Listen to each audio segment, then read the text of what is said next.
இந்த உலகத்துல இருக்கிற பவர், மணி, பாலிடிக்ஸ் இதெல்லாம் சேர்ந்து ஒரு நெட்வொர்க்கா இருந்துச்சுன்னா, அதை விட பயங்கரமா வேற எதுனா இருக்கா? Jeffrey Epstein. ஆரம்பத்துல தன்னை ஒரு டீச்சர்ன்னு சொல்றான். ஒரு கெமிஸ்ட்ரி டீச்சரா இருக்கிறான். பட் அங்க வந்து அவனால சரியா சொல்லிக் கொடுக்க முடியல அப்படின்ற காரணத்தினால அந்த ஸ்கூல விட்டு விலகுறான் அப்படின்ற மாரி சொல்றாங்க. அங்க இருந்து வெளிய வரான். வெளிய வந்து அமெரிக்காவோட வால் ஸ்ட்ரீட்ல நுழையிறான். அங்க ஃபினான்சியரா தன்னை காட்டிக்கிறான். அங்க இருக்கிற பெரிய பேங்கர் ஒருத்தர் வந்து இவனுக்கு ஹெல்ப் பண்றாங்க. இவன் ஒரு ஃபினான்சியர் அப்படின்ற மாரி வெளிய காட்டிக்கிறான். பட் ஆனா ஜேர்னலிஸ்ட்டோட சர்ச் படி அவன் வந்து ஃபினான்சியர்லாம் கிடையாது. அவன் ஜஸ்ட் ஒரு வாய்ஸ் புரோக்கர் அப்படின்ற மாரி தான் சொல்றாங்க. ஸோ இதுக்கப்புறம் பார்த்தீங்கன்னா, அந்த பெரிய பேங்கர் சொன்னேன் இல்லையா?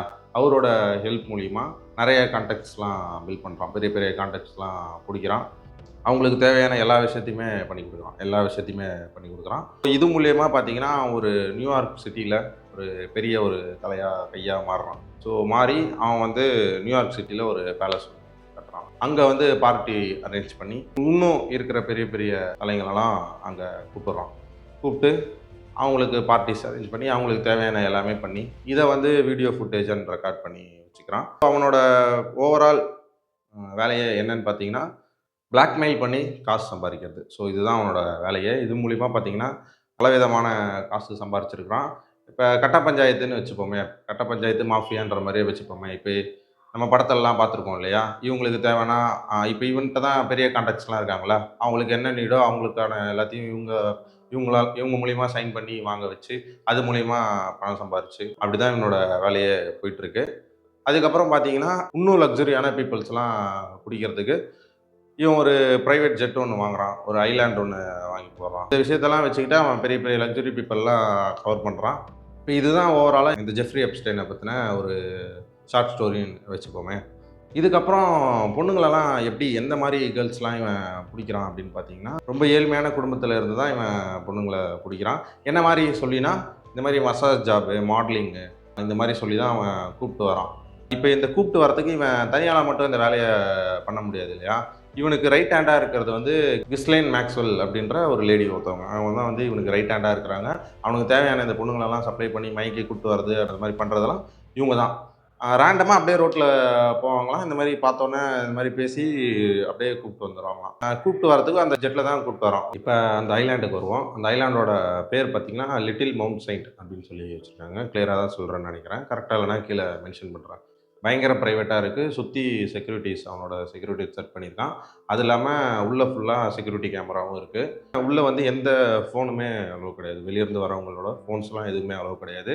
கேர்ள்ஸ் எல்லாருமே அந்த ஜெட் மூலியமா தான் வராங்க. இதுல இன்னொரு முக்கியமான விஷயம் என்னன்னு பார்த்தீங்கன்னா, வர கேர்ள்ஸ் எல்லாமே 13லருந்து 15 வயசுக்குள்ள இருக்கிற ஒன்லி மைனர்ஸ் மட்டும் தான். ஓகேங்களா? இதுல வந்து அதுக்கும் கீழ அண்டர் ஏஜா 35 குழந்தைங்க போயிருக்காங்க. அவங்களுக்குமே இந்த செக்சுவல் அபியூஸ் எல்லாமே நடந்திருக்கு. ஸோ இதெல்லாம் நீங்க அந்த ஃபோட்டோஸ் அதெல்லாம் பார்த்துருப்பீங்க. ஸோ இந்த மாரி தான் நடக்குது. உள்ள போனா different different rooms, different different people. சில பேர் தெரிஞ்சிருக்கு, சில பேர் தெரியல. ஸோ இந்த மாரி தான் பீப்பிள்ஸ் இருக்கிறாங்க. நேம் எதுவுமே மென்ஷன் ஆகல. அதாவது அவனோட டாக்குமெண்ட்ஸ்ல நேம் எதுவுமே மென்ஷன் மென்ஷன் ஆகல. எல்லாமே ஸ்கேட்டர் ஆயிருக்கு. இப்படி தான் இந்த ஐலேண்ட் செட் ஆகுது. மெயின் விஷயம் என்னன்னு பார்த்தீங்கன்னா, ஒன்லி வந்து ரிச் பீப்பிள் வந்தா மட்டும் தான் இந்த ஐலேண்ட் ஓப்பன் ஆகுது.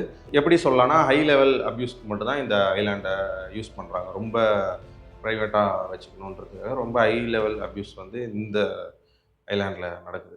இதுக்கப்புறம் ஜெஃப்ரி அரெஸ்ட். புளோரிடால ஸ்ட்ராங் எவிடன்ஸோட அரெஸ்ட் ஆகுறான். இதுல என்ன மேட்டர்ன்னு பார்த்தீங்கன்னா, 13 மந்த்ஸ்க்கு அவனுக்கு வந்து ஜெயில் தண்டனை.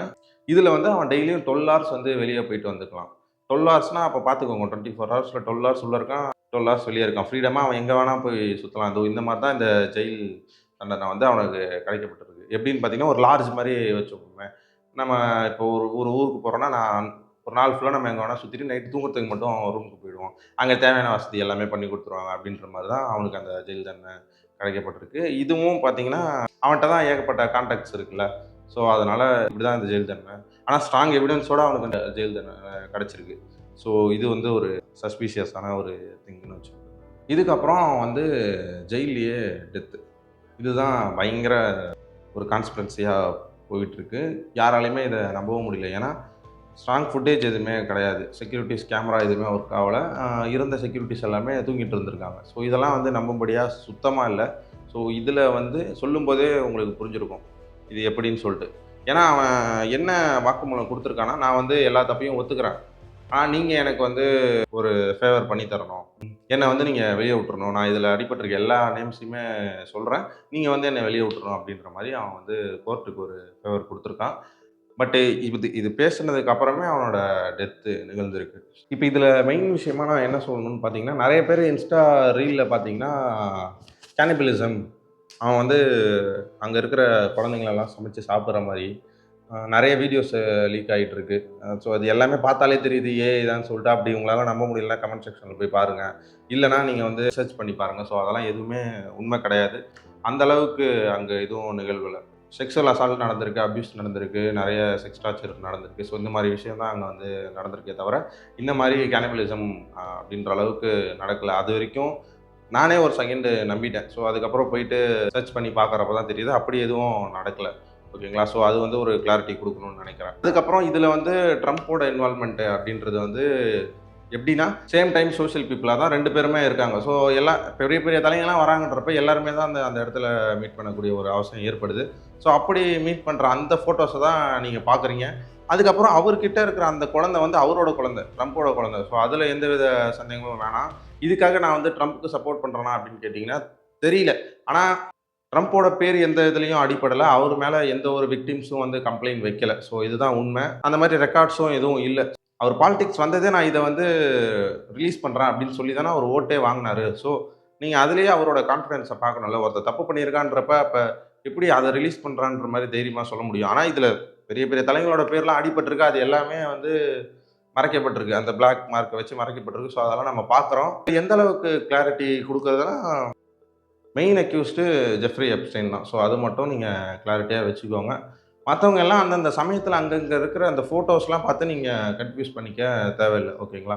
இது மாதிரி இந்த மைக்கேல் ஜாக்சன் வந்து திரும்ப வந்துட்டார் அப்படின்ற மாதிரி சொல்கிறாங்க. அவரும் அந்த இடத்துல இருந்திருக்காரு. இப்போ மைக்கேல் ஜாக்சனோட கதை என்னன்னு பார்த்தீங்கன்னா, இப்போ சேம் இதில் இருக்குது. ஓகேங்களா? அவரும் அப்யூஸ் பண்ணியிருக்காரு அப்படின்ற மாதிரி ஒரு நியூஸ் இருக்குது. ஸோ இந்த சைடு இவனும் ஒரு பெரிய மாஃபியா வச்சு ரன் பண்ணியிருக்கான். ஸோ இதெல்லாம் வந்து கான்ஸ்பிரசி கிடைச்சது, ஒரு பெரிய நியூஸ் கிடைச்சது அப்படின்றதுக்காக எல்லாருமே எல்லாத்தையும் கிளப்பி விட்டு அதை அதை வந்து மெர்ஜ் பண்ணி கொலாச் பண்ணி ஒரு கதையை கட்டுக்கதையாக கிளப்பி விடுறது தான். ஸோ அதனால் இது இது தனி ட்ராக்கு, இது தனி ட்ராக், இதெல்லாம் போட்டு நீங்கள் கன்ஃபியூஸ் பண்ணிக்க தேவையில்லை. எது உண்மையோ அதை மட்டும் கேளுங்க. ஓகேங்களா? டப்புன்னு பார்த்தோன்னே எதையுமே நம்பிடாதீங்க. நானுமே ஒரு செகண்டு அந்த தப்பை பண்ணிட்டேன். ஸோ அதை வந்து போயிட்டு சர்ச் பண்ணி பார்த்துட்டு, எதா இருந்தாலும் நீங்க வந்து ஒரு 1த்துக்கு ஒரு 4, 5 தடவ இன்னும் கூட நான் வந்து நெறைய விஷயம் பார்க்கணும். ஆனா வந்து ஆல்ரெடி இந்த நியூஸ் வந்து இந்த ஹைப்ல போயிட்டுருக்கு. ஸோ இப்ப நான் பேசணும்னு நெனைக்கிறேன். ஆல்ரெடி நான் ஒரு வீடியோ எடுத்து வச்சிருந்தேன். அதையும் என்னால போட முடியல. ஸோ இதுக்காக நான் நெறைய பார்த்துக்கிட்டு இருந்தேன். இந்த எப்ஸ்டைன் ஃபைல்ஸோட டாக்குமெண்ட்ஸ் வந்து ஆன்லைன்ல நீங்க போட்டாலே வருது. அதுல வந்து செட் 1, செட் 2, செட் 3ன்னு சொல்லிட்டு ஏகப்பட்டது இருக்குது. ஒரு செட்டுக்குள்ளேயே பார்த்தீங்கன்னா, ஒரு 2000 ஃபோட்டோ இருக்குது. நான் அவ்வளோதான் நெனைச்சேன். அடுத்தடுத்து போயிட்டே இருக்குது. ஸோ இந்த மாரி நெறைய இருக்கு. ஸோ ஒண்ணு ஒண்ணும் போய் பாருங்க. ஆனா இத பார்த்து நீங்க வந்து ரொம்ப உங்கள வந்து நீங்க ரொம்ப யோசிக்க ஆரம்பிச்சிடாதீங்க. தெரிஞ்சுக்க வேண்டிய அளவுக்கு தெரிஞ்சுக்கோங்க. ஓகேங்களா? ஏன்னா இது சுத்தி ஓப்பன் ஆயிடுச்சு. இப்ப ஏன் புரொட்டஸ்ட் நடந்துட்டு இருக்கு?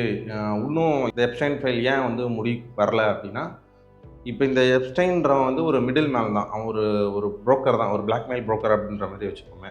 ஆனா இதுல வந்து அடிபட்டிருக்க பேர் எல்லாமே பெரிய தலைங்க. ஸோ அந்த பேர்லாம் வர வரைக்குமே இந்த கதை வந்து தொடர்ந்து போயிட்டே தான் இருக்கும். இது ஓயவே ஓயாது. ஸோ அது வரதுக்கான வாய்ப்பும் கம்மி தான்.